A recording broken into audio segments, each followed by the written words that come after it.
새생명 전도 축제 기간입니다. 저희가 새생명 전도 축제를 준비하며 지금 열심히 나아가고 있는데, 이 축제를 준비하는 그 마음이 여러분들은 어떠신지요? 정말 우리가 보통 축제를 기다리고 준비할 때는 그 마음이 기쁘고 즐거운 마음이 가득하는데요. 여러분들은 기쁘고 즐거움으로 지금 이 축제를 준비하고 계십니까? 정말로 이 축제, 우리가 새생명 전도 축제를 준비하는 이 기간, 8주의 기간이 기쁨이 가득하고 정말로 즐거움이 넘치는 그런 기간이 됐으면 좋겠습니다. 누가 시켜서 억지로 하는 것이 아니라 정말 우리가 그 기쁨으로 가득해서 이 전도 축제를 준비해야 될 것 같습니다. 그래서 오늘은 전도 시리즈 두 번째로 우리가 전도해야 하는 이유, 또 전도하지 못한 이유를 몇 가지 함께 살펴볼 텐데요. 우리 제목을 이렇게 정했습니다. 우리 제목을 같이 한번 볼까요? 전도해야 하는 이유, 전도하지 못하는 이유. 극명합니다. 전도를 해야 하는 이유와 전도하지 못하는 이유를 함께 지금 살펴보려고 합니다. 사랑하는 한마음가족 여러분, 우리는 왜 전도를 할까요? 여러분은 왜 전도를 하십니까? 수많은 답들이 있을 텐데요. 여러분의 답은 무엇입니까? 묻겠습니다. 답해 주세요. 크게. 박형 집사님, 왜 전도하십니까? 제가 여러 집사님 만나 하나님을 증거하기 위해서. 한상희 집사님, 열심히 전도하시는데 왜 전도하십니까? 저를 쳐다보시고. 하나님의 명령이기 때문에. 네, 그렇습니다. 정말로 많은 답이 나올 수 있습니다. 우리가 왜 전도를 해야 하는지 그 이유는 정말로 수만 가지가 될 텐데요. 이 똑같은 질문을 세상 사람들한테 물어보면 뭐라고 답을 할까요? 그들은 왜 우리가 전도를 한다고 생각을 할까요? 그들도 우리와 동일하게 생각을 할까요?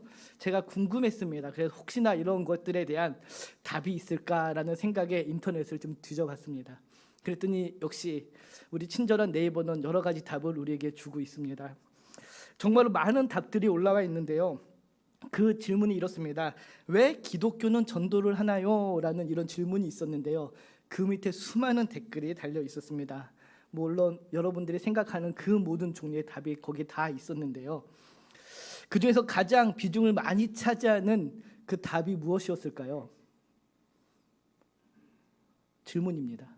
무엇이었을까요? 네? 성장. 네, 뭐 여러 가지 답이 있었지만 제가 원하는 답은 아니었습니다. 그 밑에 뭐 여러 답들이 있었는데 뭐 이런 답들이 있습니다. 교회 헌금을 늘리려고, 교회도 사업인데 자본을 늘리려는 심산에서, 목사는 헌금과 11조 때문에 그렇고. 그 수많은 답들을 딱 이렇게 지금 제가 읽어보면서 한 10분 동안 진짜 한 100개 넘게 되는 그 댓글을 다 읽어봤는데 한 단어로 요약하니까는 돈이었습니다. 우리의 전도를 그들은 이익 창출을 위한 영업이라고 생각을 하고 있었습니다. 세상 사람들은. 전도를 해야 돈이 들어오니까 전도를 한다는 댓글이 지배적이었습니다. 우리를 바라보는, 우리가 전도하는 그 모습을 바라보는 아주 극명한, 좀 삐딱한 세상 사람들의 시선이라고 할 수 있는데요. 정말 우리는 돈 때문에 전도하나요? 아니죠. 그렇죠? 아닙니다.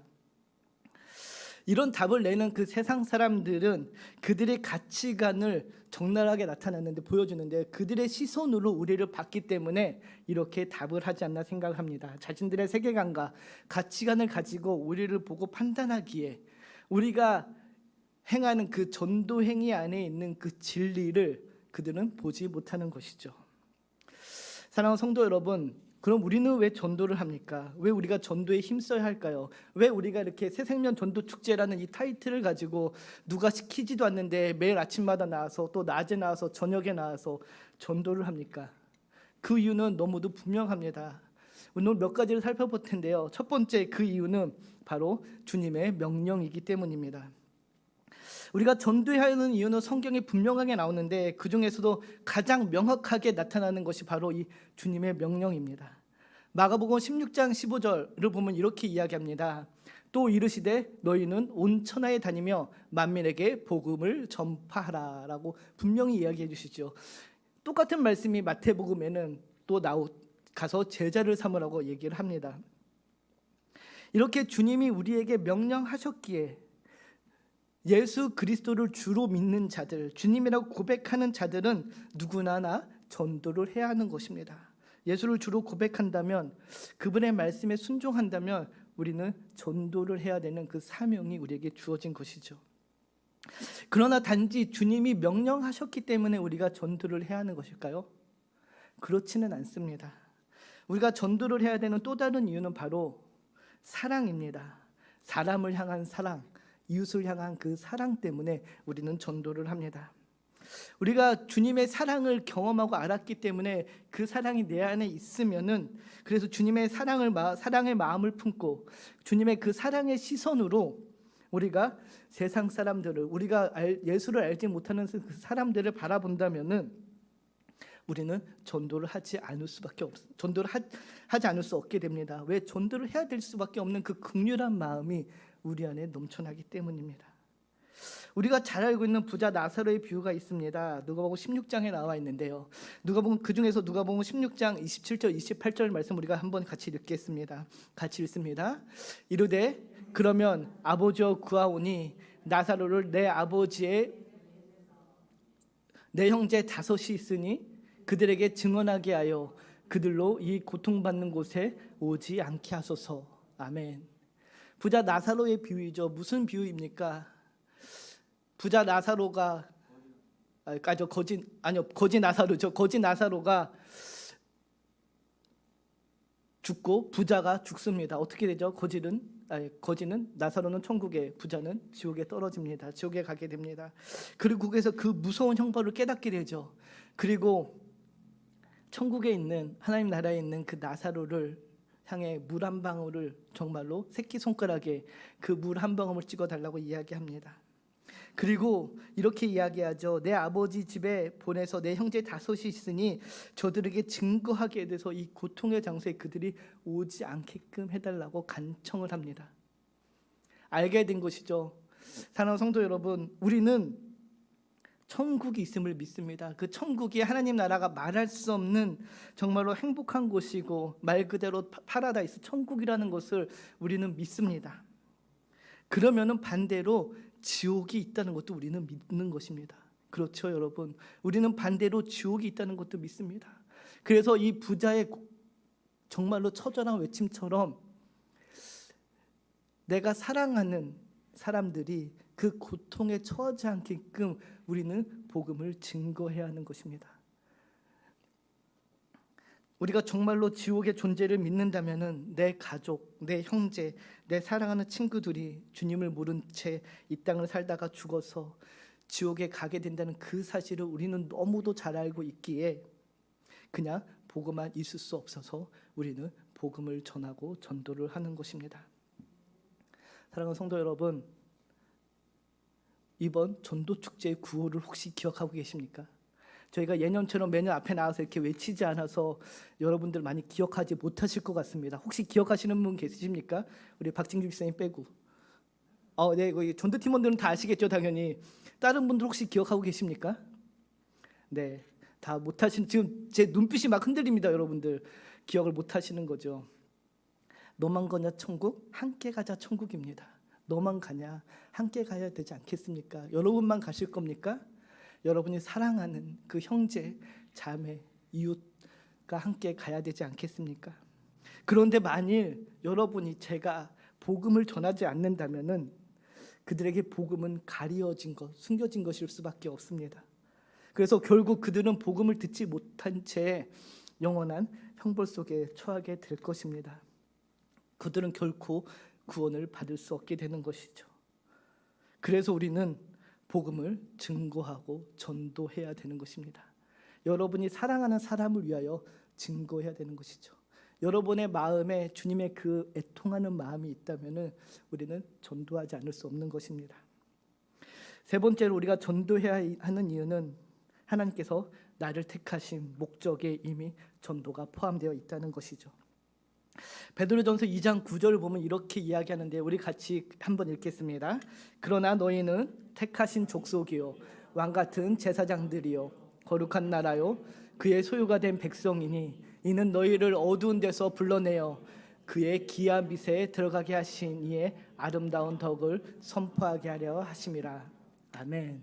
우리가 너무도 잘 알고 있는 베드로전서 말씀입니다. 사도 베드로는 우리에게 이렇게 하겠죠. 너희는 택하신 족속이요 왕 같은 제사장들이요 그의 거룩한 나라다, 그의 소유라고 이야기합니다. 우리는 이렇게 하나님의 특별한 선택을 받은 특별한 존재입니다. 그런데 그 말씀을 보면은 하나님께서 우리를 이렇게 특별하게 선택한 이유가 나와 있습니다. 우리 9절 다시 한번 띄워주시겠습니까? 그 뒤에 보면 이렇게 이야기합니다. 이는 너희를 어두운 데서 불러내어 그의 기이한 빛에 들어가게 하신 이에 그 아름다운 덕을 선포하게 하려 하심이라. 우리를 먼저 택하시고 이렇게 특별한 존재로 삼아주신 그 분의 아름다운 덕을 선포하는 것, 그 덕을 증거하기 위해서 우리를 미리 택하여 주셨다는 것입니다. 그래서 우리는 하나님이 우리를 택하신 그 택하심의 목적에는 이미 우리에게 그의 아름다운 덕을 선포하게 하려는 그 목적이 숨어 있는 것입니다. 그러니까 저와 여러분이 특별한 존재가 되어 하나님의 특별한 은혜를 누리는 것에 그치는 것이 아니라 나를 통하여, 여러분을 통하여 그 은혜를 증거하고 알게 하는 그 의무가 우리에게 있다는 것이죠. 그래서 사도 바울은 이 사실을 이렇게 이야기합니다. 로마서 1장 14절인데요. 이렇게 이야기하죠. 헬라인에게나 야마인에게나 지혜 있는 자나 어리석은 자에게 다 내가 빚진 자라. 사도 바울은 이 사실을 복음의 빚진 자라고 표현을 합니다. 우리 중 대부분은 누군가에 의해서 복음을 듣고 이 자리에 나오게 되었습니다. 저절로 이 자리에 나온 사람은 한 분도 안 계실 것입니다. 모태신앙이라고 해도 신앙의 부모님이 계셨기 때문에 이 자리에 있는 것이고요. 또 누군가는 전도를 통해서 이 자리에 있게 됩니다. 또 누군가는 지나가다가 우연히 이 자리에 있게 됐을 수도 있습니다. 혼자 저절로 들어왔다 해도 이 단위에서 누군가가 복음의 메시지를 선포했기 때문에 예수 그리스도를 알게 되었습니다. 저절로 그리스도인 성도가 되는 사람은 없습니다. 누군가 깨우쳐 주었기에, 알려 주었기에 우리는 성도가 됩니다. 그래서 우리는 복음의 빚진 자입니다. 제가 이 복음의 빚진 자라는 표현을 자주 씁니다. 제가 아주 어렸을 때부터 저를 지도해 주시던 그 목사님이 또 우리 선생님들이 복음의 빚진 자라는 표현을 많이 써서 저는 이 표현에 아주 익숙한데요. 우리는 모두 복음의 빚진 자입니다. 누구한테 빚을 졌습니까? 나에게 복음을 전해준 사람이 빚을 졌습니다. 그 예수 그리스도의 그 사랑의 빚을 졌습니다. 그래서 우리는 그 빚을 갚아야 하는데 누구에게 갚아야 합니까? 주님을 모르는 자, 주님의 복음을 모르는 자들에게 그 복음의 빚을 갚아야 하는 것입니다. 그래서 사도 바울은 자신이 복음의 빚진 자라고 이야기하면서 이렇게 고백을 합니다. 오늘 본문인데요. 우리 본문을 같이 한번 다시 읽겠습니다. 내가 복음을 전할지라도 자랑할 것이 없음은 내가 부득불할 인임이라. 만일 복음을 전하지 아니하며 내가 화가 있을 것이로다. 아멘.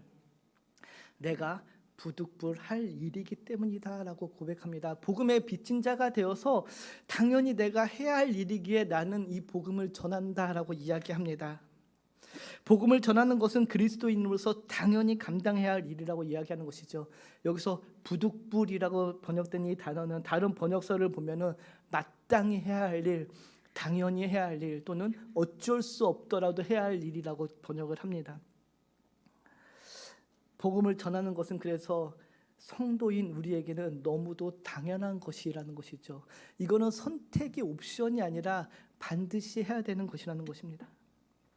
사랑하는 성도 여러분, 제가 지금 말씀드린 이 복음을 우리가 전도해야 하는 이유는 우리가 너무도 잘 알고 있습니다. 너무도 많이 들어서 알고 있습니다. 그럼에도 우리는 전도하지 못합니다. 전도가 어렵습니다. 왜 그럴까요? 여러분 스스로 생각하실 때 전도가 복음을 전하는 것이 가장 어렵다고 생각하는 가장 큰 이유가 무엇입니까? 많은 성도님들에게 물으면 전도하는 것이 굉장히 어렵다 이야기합니다. 저도 마찬가지입니다. 전도하는 것이 굉장히 어렵고 부담스럽습니다. 솔직히 저는 선교사라는 그 큰 목적을 가지고 신학을 하고 지금 단위에 서 있지만은 그래도 전도가 어렵습니다. 전도하는 것이 굉장히 어렵습니다. 우리가 이렇게 전도가 어렵다고 느껴지는 이유, 전도하지 못하는 이유 역시 수만 가지가 될 것입니다. 그 중에서 몇 가지를 한번 같이 생각해 보고자 하는데요. 제일 공감되는 그 이유 중에 하나가 바로 거절에 대한 두려움이 아닐까 생각을 합니다. 사람은 누구나 다 어떤 상황에서 거절당하는 것을 두려워합니다. 거절에 대한, 거부에 대한 두려움을 갖고 있죠. 그래서 큰 마음을 먹고 정말로 내 사랑하는 가족에게, 친구에게 복음을 전합니다. 근데 한 번 전했는데 거부합니다. 두 번째 전에도 거부합니다. 그것이 세 번, 네 번, 한 5번 정도까지 전하는 사람이 있을지 모르겠지만 그 정도까지 가면은 이제는 다시 이야기하고 권유하기가 굉장히 어렵고 부담스러워집니다. 여러분만 그런 게 아니라 저도 마찬가지입니다. 저도 제 친구들을 만나면 정말로 만날 때마다 끊임없이 얘기하지만은 정말로 솔직히 부담스러운 것이 사실입니다. 뻔하게 그들이 들어올 대답이 노라는 것을 알고 있기 때문에 선뜻 이야기 꺼내는 것이 어렵죠. 이런저런 이유를 들어 거절을 하고 또 거절의 말을 듣게 되면은 점점 우리 안에 용기가 사라집니다. 그리고 이렇게 혼자 스스로 위안을 삼는 대답을 할 경우가 있습니다. 저 사람은 하나님이 택한 사람이 아닌가 봐 라고 혼자 위안을 하는 경우가 있습니다. 제가 그랬습니다. 근데 사랑하는 성도 여러분, 정말 그럴까요? 그 사람은 하나님이 택하지 않아서 그의 마음이 열리지 않고 완고하게 복음을 거부하는 것일까요? 그러지 않습니다. 인터넷에 이 전도에 대한 말을 또 여러 가지를 찾아보면서 또 전도에 대한 책들을 좀 몇 가지 읽어보면서 이런 말을 봤습니다. 전도에는 실패가 없다. 전도의 실패는 오직 전하지 않는 것이다. 전도에는 실패가 없습니다. 성도 여러분, 오직 전도의 실패는 전하지 않는 것이 전도의 실패가 된다고 이야기합니다. 그래서 복음 전도가, 우리가 전도를 할 때 상대방이 얘기하는 그 노는 노가 아닌 것입니다. 노를, 실어로 받아들인다면 더 이상 우리는 전도할 수 없습니다. 복음을 증거할 수 없습니다. 하나님께서 우리에게 맡겨진 그 영혼을 우리가 포기하면은, 그 사람이 노라고 이야기했다고 해서 우리가 포기하게 된다면은 어떻게 될까요? 결국 그 사람은 하나님을 모른 채, 주님의 복음을 모른 채 살다가 죽어서 말씀드린 대로 영원한 형벌에 처할 수밖에 없게 되는 것입니다. 너만 가냐 천국, 함께 가냐 천국. 이 구호가 괜히 나온 것이 아닙니다. 우리가 포기하는 순간 우리는 함께 갈 수 없게 됩니다. 우리 여러분들이 품은 그 태신자들을 우리가 포기한다면은 어쩌면 그 사람에게는 더 이상 기회가 없을 수도 있는 것입니다. 그 사람에게 내가 마지막 기회일 수가 있는 것이죠. 그래서 우리는 포기하면 안 되는 것입니다. 보통 한 영혼이 교회에 오게 되기까지, 복음을 듣고 예수를 알게 되고 믿어 구원받기까지 얼마의 시간이 걸릴까요? 1년, 2년, 3년? 얼마의 시간이 걸릴까요? 계산할 수 없을 것입니다. 조지 뮬러라는 우리가 너무도 잘 알고 있는 목사님이 계십니다. 그 조지 뮬러 목사가 가장 많은 시간을 들여서 한 기도의 제목이 있었답니다. 그것은 자기의 어렸을 때 친구 그 5명을 전도하는 것이었다고 합니다. 자기가 어렸을 때부터 같이 삶을 나누었던 5명의 친구들의 구원을 위해서 끊임없이 기도했다고 합니다. 이 조지 뮬러 목사님의 기도 덕분인지 그중 2명이 먼저 복음을 받아들이고 예수를 주로 고백하게 하였다고 합니다. 그리고 또 시간이 들어서 1명이, 그리고 마지막에 이제 조지 뮬러 목사님이 생을 다하기 전 그 마지막 순간에 2명이 아직 남아 있었다고 이야기합니다. 조지 뮬러 목사님이 이 2 친구를 위해서 무려 52년간 기도를 했다고 합니다. 그래도 그들은 예수를 받아들이지 않고 복음을 받아들이지 않았습니다.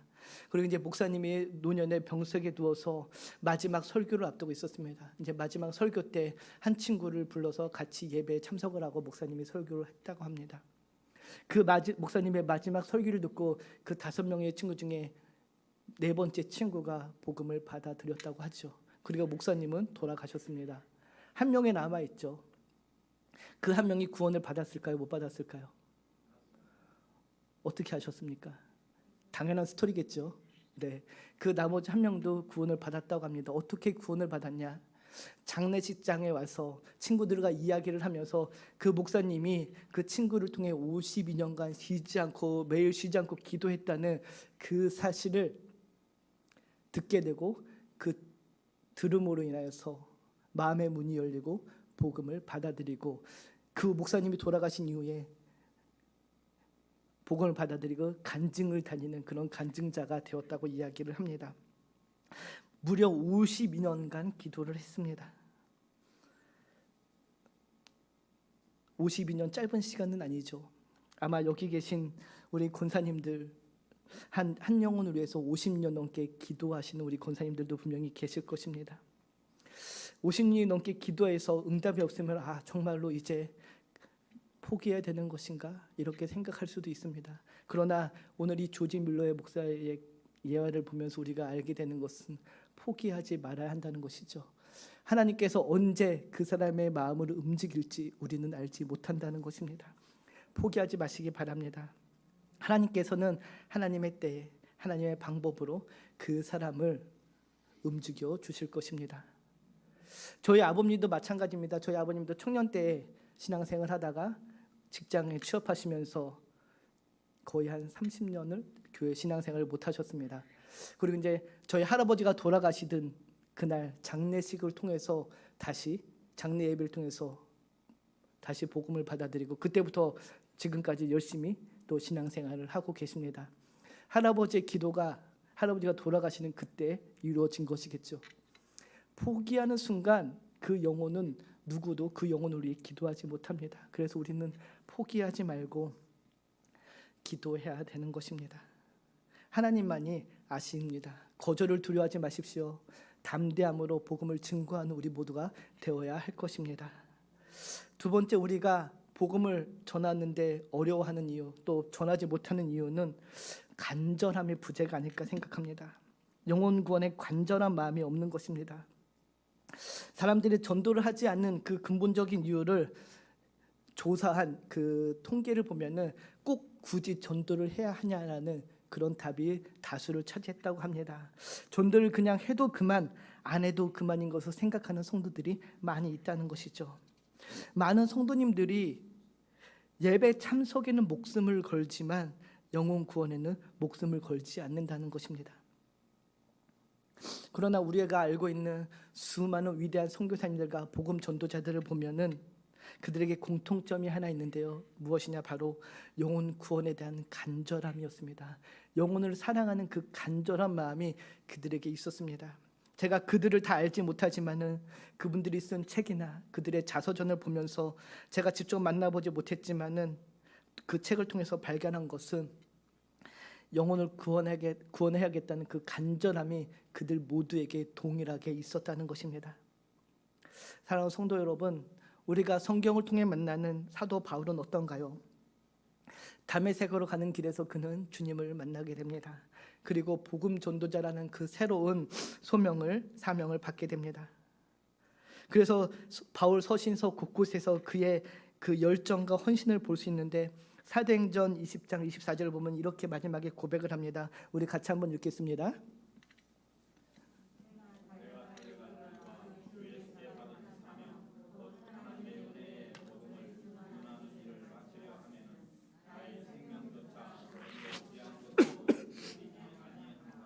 아멘. 나의 생명을 조금도 귀한 것으로 여기지 아니한다. 무엇에? 이 하나님의 은혜의 복음을 증언하는 일을 마치려 하면은 나의 생명조차 조금도 귀한 것으로 여기지 아니했다라고 이야기합니다. 그는 복음을 증거하기 위해서는 자신의 생명조차 귀한 것으로 여기지 않았습니다. 우리가 바울 서신을 보면 알 수 있습니다. 그가 이 복음 전도를 하면서 선교여행, 전도여행을 1차, 2차, 3차의 전도여행을 통해서 얼마나 많은 고난을 당했는지 우리는 너무도 잘 알고 있습니다. 단적으로 한 곳만 찾아보면 이렇게 이야기하는데요. 고린도서 11장입니다. 고린도서 11장 23절에서 27절인데 조금 길지만 우리 한 목소리로 같이 읽겠습니다. 나는 더욱 굴하도다. 내가 수고를 넘치도록 하고 옥에 갇히기도 더 많이 하고 매도 수없이 맞고 여러 번 죽을 뻔하였으니 하나 감한 매를 5번 맞았으며 3번 태장으로 맞고 1번 돌로 맞고 3번 파선하고 여러 번 여행 동족의 위험과 이방인의 위험과 광야의 위험과 바다의 위험과 거짓 형제 중에 위험을 당하고 또 수고하며 애쓰고 여러 번 자지 못하고 줄이며 목마르고 여러 번 춥고 헐벗었노라. 아멘. 너무도 파란만장한 삶을 살았습니다. 여기에 기록된 그 모든 것을 우리가 겪었다면은 아마 솔직하게 저는 포기했을 것입니다. 너무도 힘든 여정이었기 때문에. 그러나 이런 험난한 삶의 연속이었지만은 사도 바울은 멈출 수 없었습니다. 영혼 구원에 헌신을 하였던 것은 그가 이처럼 이런 험난한 그 여정 속에서도 포기하지 않고 끝까지 이 길을 맞출 수 있었던 것은 그의 마음속에 전도를 해야겠다는, 복음을 증거하겠다는 그 간절함이 있었기 때문입니다. 주님을 알았기에, 예수 그리스도의 복음이 진리인 것을 그는 알았기에 그 진리를 꼭 전해야 한다는 그 사명이 그의 마음속에 불타올랐기 때문입니다. 복음을 생명을 다해 전도하는 그 사도 바울의 마음이 저와 여러분에게도 있어야 할 것입니다. 바라기는 저를 포함한 오늘 이 자리에 계신 모든 성도님들, 또 우리 한마음교회 모든 믿음의 가족들이 바울의 이런 마음을 닮아서 영혼을 구원하는 그 간절함이 우리 안에 넘치기를 소망합니다. 특별히 여러분의 형제, 자매, 여러분의 사랑하는 가족을 구원해야 된다는 그 간절한 마음이 넘쳐나기를 소망합니다. 그리고 마지막으로 우리가 전도하지 못하는 이유, 이 세 번째, 네 번째 이유가 하나로 크게 묶여지는데요. 제가 개인적으로 생각할 때는 우리의 전도를 막는 가장 큰 이유가 장애물이 아닐까 생각합니다. 그것은 바로 세 번째, 구원의 감격의 부재입니다. 구원의 감격을 누리지 못하기 때문입니다. 구원받은 자로서 삶에서 그 구원의 감격, 그 기쁨을 누리지 못하기에, 이 구원이 얼마나 복되고 즐겁고 또 얼마나 귀한 것인지 제대로 알지 못하기에 그것을 담대히 전하지 못하는 것입니다. 신앙생활을 하지만 구원의 감격이 내 안에 없기에 전할 게 없는 것입니다. 내가 무엇이 좋은지 잘 모르기에 좋은 걸 전할 수 없는 것이죠. 이렇게 구원의 감격이 우리 안에 없으면 결국 그 삶은 거룩함의 부재로 이어지게 됩니다. 네 번째 이유, 거룩함의 부재인데요. 그래서 이 세 번째 이유와 네 번째 이유가 하나로 크게 묶입니다. 우리가 복음을 제대로 전하지 못하는 이유는 우리 안에 구원의 감격이 없기에 그 복음대로 우리가 살아가지 못하는 것입니다. 세상 사람들이 볼 때 구원받은 자와 자신과 거의 큰 차이가 없는 것이죠. 우리가 우리의 삶의 자리에서 구원의 감격을 누리고 있다면 분명 그 삶은 구별된 삶의 모습일 것입니다. 하나님의 뜻을 따라서, 주님의 뜻을 따라서 살아가기에 사람들이 보기에 거룩하게 구별된 삶의 모습이 나타날 것입니다. 성도의 가장 큰 무기가 무엇입니까? 바로 구별된 거룩의 무기입니다. 복음 전하는 사람의 가장 강력한 무기는 하나님의 거룩함을 덧입는 것입니다. 구별됨입니다. 하나님께서 저와 여러분을 구별해내서 분리해내셨습니다. 세상 사람들 가운데서 저희를 특별히 택하여서 분리해내고 그 분리된 백성으로 살아가게 하십니다. 하나님의 뜻을 따라서. 그래서 그 하나님의 뜻을 따라가는 삶은 하나님 나라의 백성으로 살아가는 그 삶을 살게 하십니다. 그 삶에 참된 진리요 기쁨이요 즐거움이 있기에 우리는 그 길을 걸어갑니다.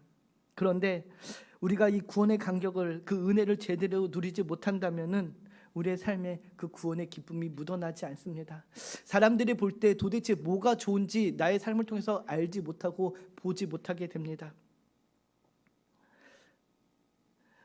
여러분이 구원의 감격을 누리지 못한다면은 내가 전해야 하는 복음과 또 나의 삶의 모습이 괴리된 채 일치되지 않는다면은 우리는 담대히 증거할 수 없게 됩니다. 내가 아는 것을 내가 그대로 살지 못하면은 남에게 선뜻 전하지 못하는 것이죠. 또 내가 그 기쁨과 즐거움을 알지 못하면은 그 즐거움에 참여하라고 선뜻 전하지 못하는 것입니다. 사랑하는 성도 여러분, 저와 여러분의 삶이 어떤지 우리는 이 시간 돌아봐야 할 것입니다. 솔직하게 고백하면은 제 삶도 어떨 때는 내가 목사인지 아닌지 구별이 안 되는 경우가 종종 있습니다. 많이 있죠. 여러분은 어떠신가요? 구별되는 모습으로 살아가고 있습니까?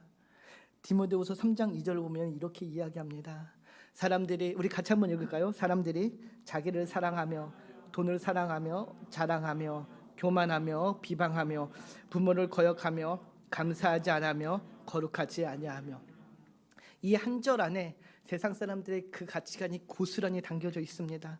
세상 가치관을 쫓아가는 사람의 단적인 모습, 바로 돈을 사랑하며 자랑하며 사는 사람입니다. 그런데 많은 그리스도인들이 이런 사람을 바라보며 부러워합니다. 그리고 그들의 삶을 쫓아가려고 합니다. 그러니 당연히 거룩하게 구별된 삶의 모습이 점점점 희미해지는 것이죠. 그리고 결국 어떻게 됩니까? 4장 10절에 보면 이렇게 이야기합니다. 데마는 이 세상을 사랑하여 나를 버리고 데살로니가로 갔고 그리스게는 갈라디로 디도는 달마디오로 갔다라고 이야기합니다. 데마가 떠난 이후 세상을 사랑하여서 떠나게 되는 것이죠. 저와 여러분을 놓고 보면 우리는 그리스도의 품을 떠나지 않습니다. 그러나 무늬만 그리스도인으로 남게 되는 것이죠. 이미 몸과 마음은 세상을 향해 갑니다. 그러나 차마 교회를 떠날 수 없기에 몸은 교회에 있습니다. 그리고 일주일에 한 번 이 주일 예배에 참석하는 것으로 자신이 그리스도인임을 확인하고자 합니다. 그런데 그 삶에 구원의 감격이 없다면은, 구원의 기쁨이 없다면은 그는 정말 그리스도인이 아닌 것입니다. 우리가 정말로 그리스도인으로 주님의 복음을 알고 거듭났다면은 우리 안에 그 구원의 기쁨과 감격이 있으며 그것이 우리의 삶에 묻어나게 되는 것이죠. 그래서 결국 우리는 구별된 자로서 구별된 모습으로 살아가게 되는 것입니다. 그래서 주님은 이것을 소금과 빛의 모습으로 살아간다고 이야기합니다. 사랑하는 성도 여러분, 복음의 참맛을 누리고 계십니까? 구원의 감격을 누리고 계십니까? 여러분들이 좋은 음식을 먹고 아주 맛있는 음식을 먹게 되면은 어떻습니까? 저는 가끔가다 좋은 것을 먹게 되면 부모님이 생각이 나서 한번 모시고 가고 알려드리고자 합니다. 좋은 것을 보고 우리가 먹으면은 그것을 누군가에게 전하고자 하는 것은 사람의 마음속에 있는 당연한 이치라고 생각합니다. 사랑하는 사람과 그것을 나누고 싶은 것이 너무도 당연합니다. 여러분이 복음의 감격을 정말로 제대로 누리고 있다면은 사랑하는 사람과 나누고 그것을 증거하는 것이 당연하다는 것이죠. 사랑하는 성도 여러분, 바라기는 이 복음의 참맛을 여러분들이 알고 그것을 나누기를 바랍니다. 여러분이 사랑하는 가족에게, 형제에게 나누는 이 전도축제 기간이 되기를 주님의 이름으로 축복합니다. 오늘 말씀을 다시 한번 보면서 말씀을 좀 맺고자 합니다. 말씀을 공동 번역으로 같이 한번 다시 읽겠는데 우리 같이 한번 읽겠습니다. 내가 복음을 전한 데에서 그것이 나에게 자랑거리가 될 수 없습니다. 그것은 내가 마땅히 해야 할 일이기 때문입니다. 만일 내가 복음을 전하지 않는다면 나에게 화가 미칠 것입니다. 아멘. 나에게 화가 미칠 것입니다. 그 화가 무엇인지 우리는 알지 못하죠. 그러나 그 앞에 부분을 우리가 한번 보면은 내가 마땅히 해야 할 일이다라고 사도 바울은 고백합니다. 사랑하는 성도 여러분, 여러분은 복음을 증거하는 것을 내가 마땅히 해야 할 일로 알고 계십니까? 믿고 계십니까? 이 말에 아멘으로 화답하십니까? 그러면 전도의 장에 나오시기 바랍니다. 왜 안 나오십니까? 나오셔서 같이 해야죠. 같이 열심을 내야죠. 이 말을 우리가 아멘으로 화답한다면은 정말로 삶에서 전도의 모범을 보여야 할 것입니다. 지금까지는 그렇게 하지 못했다면은 내일부터라도 나와서 함께 우리가 증거했으면 좋겠습니다. 자랑한 일은 아니지만은 마땅히 해야 할 일이라고 이야기합니다. 사도 바울은 디모데에게 편지를 쓰며 다음과 같이 이야기합니다. 너는 말씀을 4장 2절인데요. 너는 말씀을 전파하라. 때를 얻든지 못 얻든지 항상 힘쓰라라고 이야기합니다. 때를 얻든지 못 얻든지 말씀을 증거하고 전파하는 데 힘을 쓰는 저와 여러분이 되기를 소망합니다. 우리가 권하고 전하는 그 복음의 전도의